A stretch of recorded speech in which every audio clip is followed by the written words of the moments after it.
You're listening to the Future Tech Podcast with Richard Jacobs.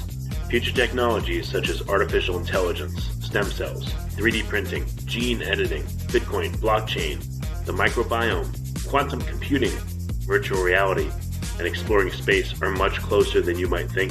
In fact, many early versions of these technologies are in play right now, and the companies that are using these technologies are the focus of this podcast. My goal for you, the listener, is to learn from these podcasts.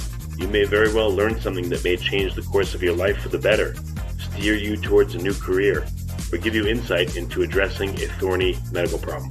Remember, this podcast and its content is informational in nature only. No medical, tax, legal, financial, or psychological advice is being given. If you've enjoyed the podcast, please listen, subscribe, like, and tell your friends about it. Thank you.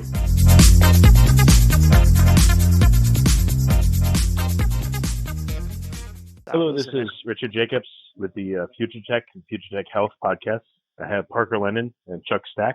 They both host the FAQ Fitness podcast, amongst other things. So, guys, thanks for coming. How are you doing? Doing well today. How about yourself? Good. Yeah, so tell me, what's your background? What led you to creating a podcast on fitness, and how fit are you in real life and all those things? Chuck, you can go ahead. Yeah, so we basically started this podcast about 3 years ago, almost 4 years ago at this point, because Parker and I have been in the fitness industry for many years, and just even the side conversations we had with each other to bounce ideas off of each other and kind of share information on what we thought about decisions we were making in the industry or frustrations in the industry.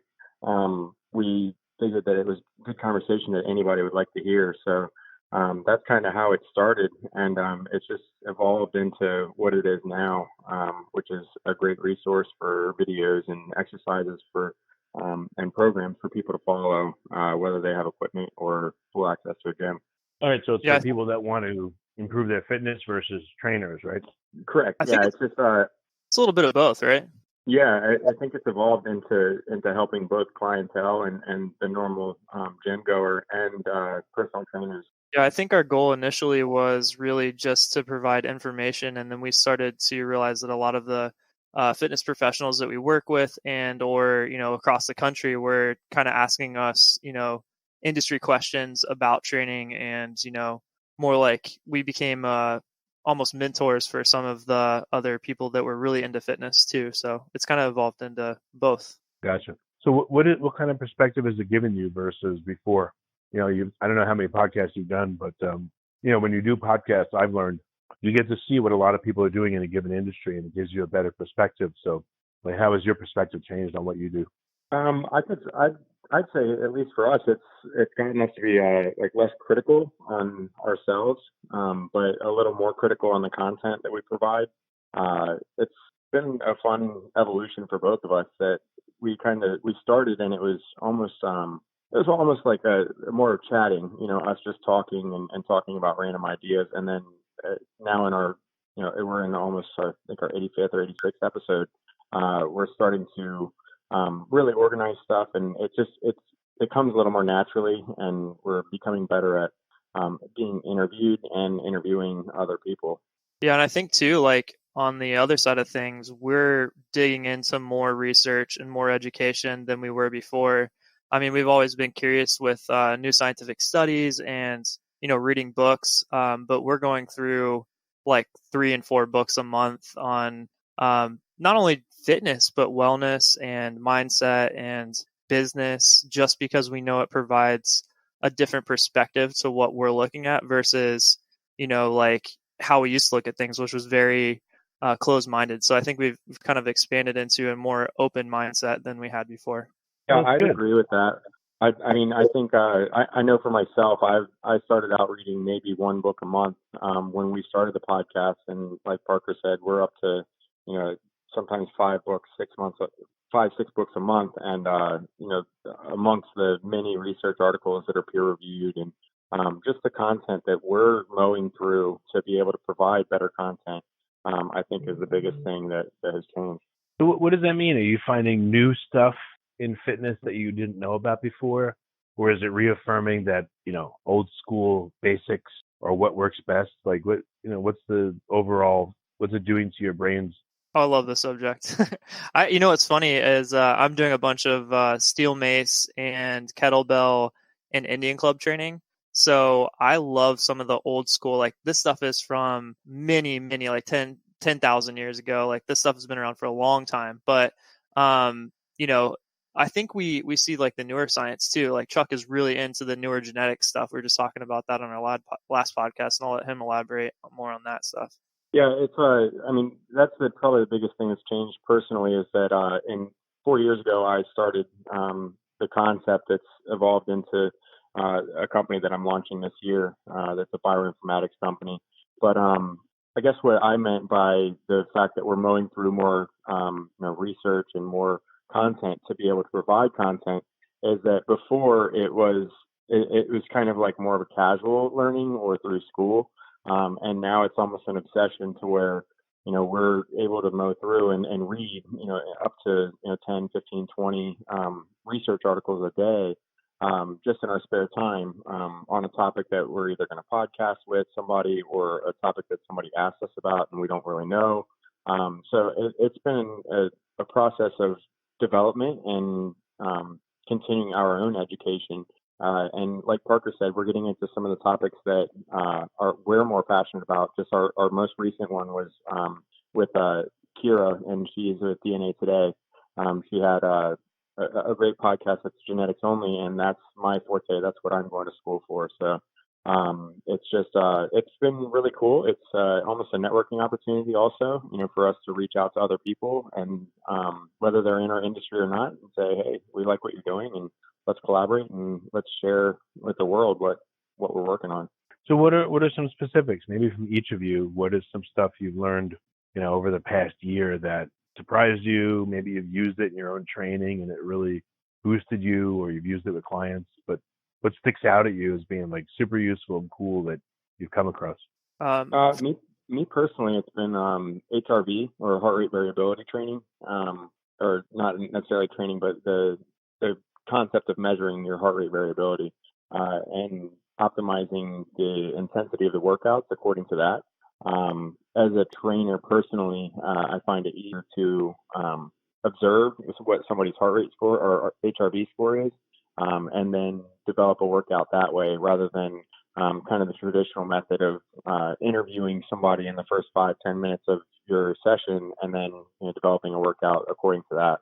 Yeah, and for me, it was going through NASM's corrective exercise program and certification, and basically applying that to many different situations. A lot of times I don't tell clients that I am applying it, but because it's kind of one of those things where like, oh, I don't need to be corrected. But as far as posture and athletic development, if you can fix a lot of the imbalances and impingements and things that people have going on, they're more successful in their goals than they would be if you're, putting them through a workout where they could, theoretically injure themselves. Makes sense. Are the clients changing as you guys change? Are the responses from clients changing? Not just like, oh, their workout was better, but are they telling you different things as you're bringing new things to their workouts? 100% for me. Yeah, I was going to say, I think it leads to a better educated client. It helps us educate our clients in a more efficient manner, I feel, or at least that's been my experience, is that it's especially through the podcast.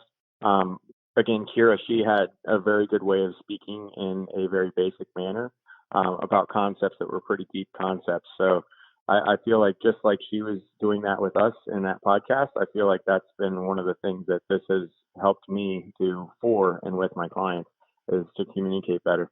Yeah, I think too, it brings a different dialogue to the table when you can speak to different issues that maybe we couldn't have 3 years ago. And, we can be like, oh, well, we actually did a podcast on that, and this is what we found, and this is what we kind of talked about in the podcast, versus always saying, I don't know. Now, both of us are really good at saying, I don't know to clients if we need to, but I think that's definitely changed over time.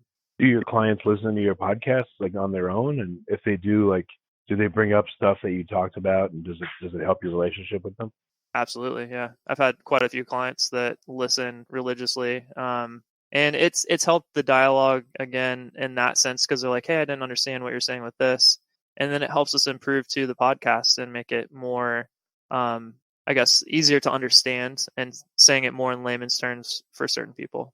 Yeah, I agree. I think that I think my clients have also, just from listening to the podcast, it gives us a source of reference that's our own to share with our clients.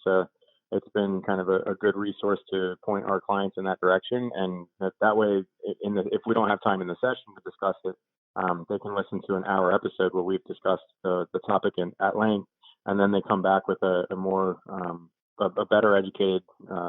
A better education under the concept, but also with better questions and more clear questions on how we can help explain the same thing, whether it's diet or nutrition or health measurement or monitoring. Yeah, I know everyone's different, but are there any generic things that you would tell anyone that's exercising, wanting to exercise, wanting to improve their lot, their performance and all that? Is there any generic things that you would tell them now, knowing what you know that they should do or look for? I'll let you go first, Chuck. Yeah, I think that it's definitely an individual response. Like everybody's going to be a little different. I think it's easier to address that with dealing with more people and talking to different personalities and such. I think the biggest thing is just really just comes down to communication, and just communicating well with the individual and building a quality assessment of like when you go into it, and then building a easy to understand and very applicable program to where they can follow it very easily. For mine, I would say I almost always recommend that clients do some form of resistance training. And I was a huge cardio athlete for pretty much all my life. Still am, do a lot of cardio sports, but I think that strength training is one of the best things you can do for longevity. And it doesn't have to be heavy weight. It just needs to be some sort of resistance training.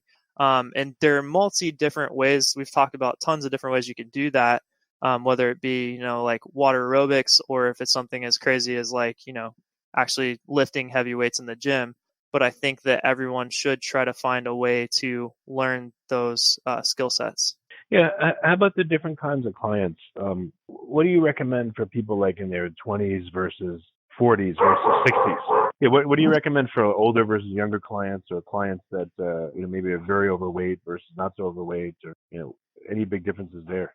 I know that there's going to be differences in just what Chuck was saying with clients. You need to look at everyone as an individual. So there's not a really good generic response to that. But someone that's overweight versus someone that's like 20 and athletic, their program could be similar depending on their athletic ability. But for the most part, with someone that's overweight, you need to drop down the weights to start because they're already working with a lot more weight to start with their body weight. And then with someone that's more athletic in their 20s, you need to make sure the intensity is there, because our job as a personal trainer is obviously to push most clients, and that age group in particular, if you don't push them, you're not going to keep them as a client. So it depends.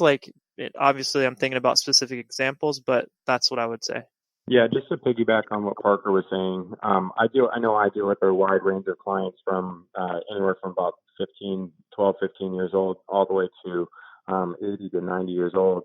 And the interesting thing is that because people are more accepting to, like, say, resistance training, I have clients that are in their 60s and 70s that are more athletic and more just more able to do some of the tougher exercises than even some of my younger clients in their 20s or 30s, or even in their teens. It's hard to give a generic response, and that's actually another reason that we kind of created the podcast, was to address everybody, because there are so many different kind of archetypes that you have to consider when you're working as a trainer. That there's just so many concepts to go over, and we're still 4 years later still coming up with ideas and topics to discuss. Any general guidelines again for people? Number of sessions per week that seems to be optimal, length of sessions, the mixture of cardio versus strength training. I actually just did a corporate wellness thing before this, which is why we had to reschedule.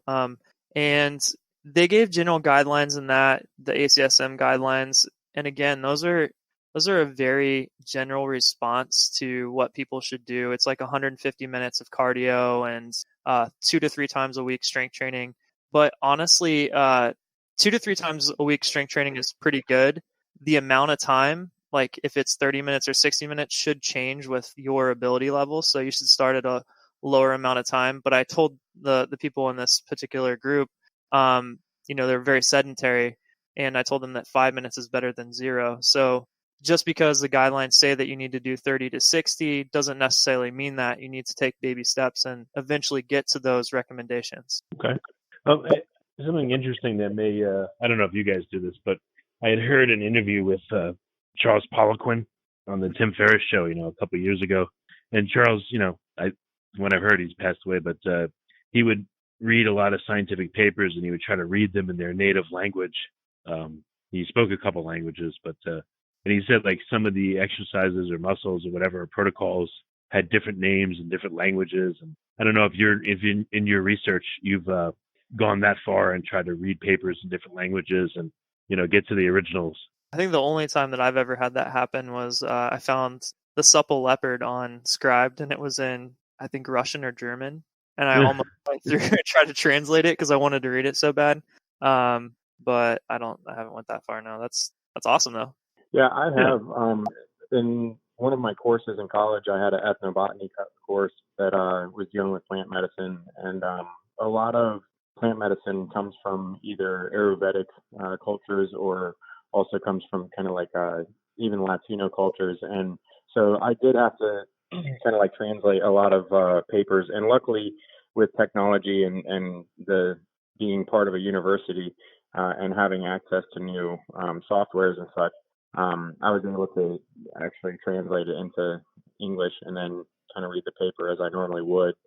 So I think that's definitely the cool thing about technology and where we're at in this day and time is that, we can do exactly that and kind of share information easier that before, unless you, like you say, unless somebody knows a couple different languages, they're not going to be able to interpret that information. Yeah, he was saying he read papers from like the 70s and 60s. He went real deep, so it was really cool to hear him do. I think too, like if you look at fitness, there's cycles, and things that were outdated maybe 20 years ago will cycle through again. It's almost inevitable.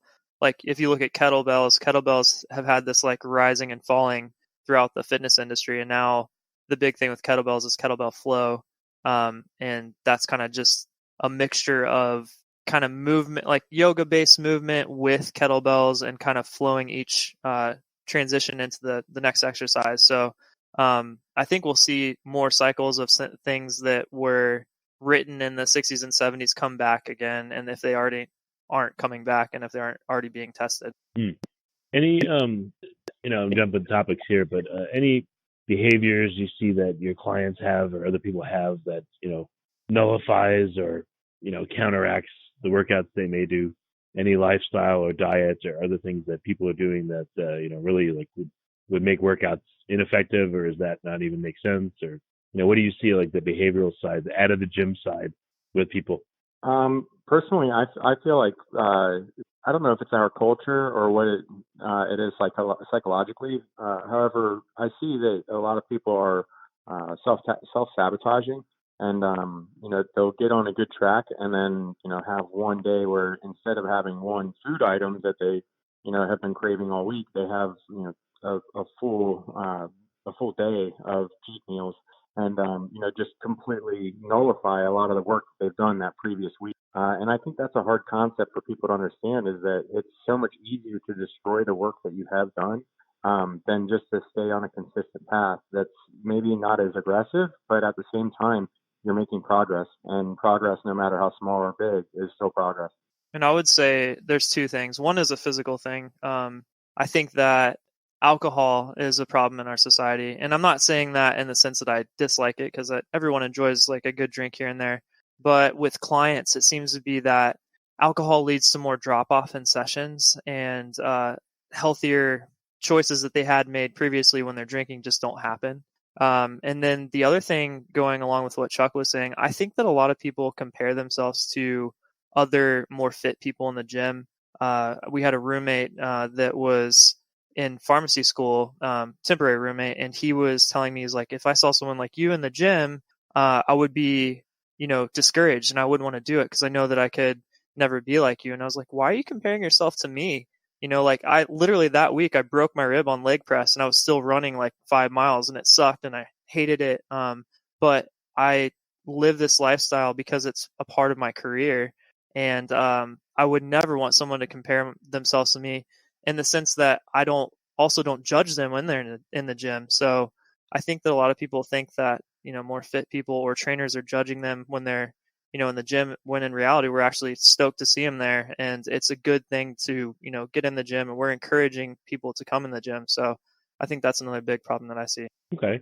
Do you think that people can undo, like if someone works out, I don't know, 3 times a week or 4 times a week, are they literally undoing the workouts by eating poorly or sleeping poorly, or they're just, I don't know. And if they are, like, how would they be undoing them? What's the mechanism? Yeah, I'd say so. You definitely can. There is a point of diminishing return, even with working out. Like, say that you, like a big term that I like to use lately is minimal effective dosage, and they use it a lot in the medical field and the health field to describe the minimal amount that they have to give somebody, say a medicine, for it to be effective. So that minimal amount is where it starts being effective. Working out is just like that. Like if you work out a little bit, it's really good for you. If you work out a little bit more, it's still really good for you. If you work out to the point where you're driving yourself into the ground every time, it's really bad for you. And that's the thing I think that is still a concept that people don't really grasp, is that the more is better idea is not always like true. Not only just by like doing too much can you drive yourself into the ground, but like you say, you can kind of negate all the positive things you've done for the week by ruining it with your diet or even with say your habits, whether it's drugs or alcohol. Yeah, and I would say piggybacking that, and we'll probably talk about this on our podcast with you. Not getting enough sleep, not recovering is a huge, huge problem. And that's why all of these smart devices are including sleep tracking. And it's a huge thing with all the AI out there now is, trying to figure out with heart rate variability, blood pressure, all those things, seeing if you're getting good sleep, seeing if you're staying in REM sleep for long enough, and if you're actually recovering. And I think that as technology advances, we're going to see a lot more results with clients if we're using those type of devices. Okay. Well, very good. Well, guys, what's the best way for, if someone's local to you, where is that and how can they train with you? And then if they're not, how can they at least benefit from your podcast and all your other, goodies that you have to share? They can find us at faqfitnesspodcast.com or on Instagram at faqfitness. Okay. Well, yeah, Parker and Chuck, I really appreciate you guys being here. Anything you wanted to add at the end? Yeah, it doesn't take somebody to be in the area to benefit from our stuff. We have online programs, and we also both do online training. So that's the cool thing about technology, like I say, is that it's accessed us to touching and communicating with more people in the world. So, if you have any questions with fitness or anything of that nature, or even health-related questions, find a professional, whether it's us or somebody else that is experienced and passionate about what they're doing. And, reach out to a professional, because it's not worth spinning your gears and wasting time and money and resources to, potentially hurt yourself. Okay. Well, guys, I really appreciate you coming. Thanks for your wisdom and your time. Yeah, thanks for having us. Thank you very much.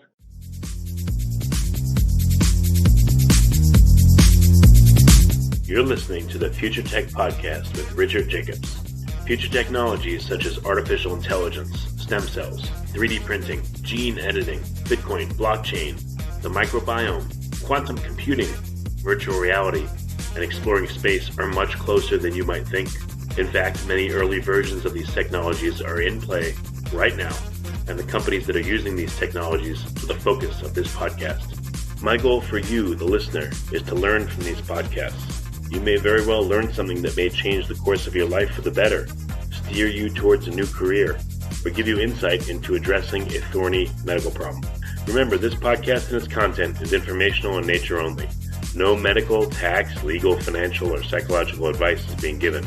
If you've enjoyed the podcast, please listen, subscribe, like, and tell your friends about it. Thank you.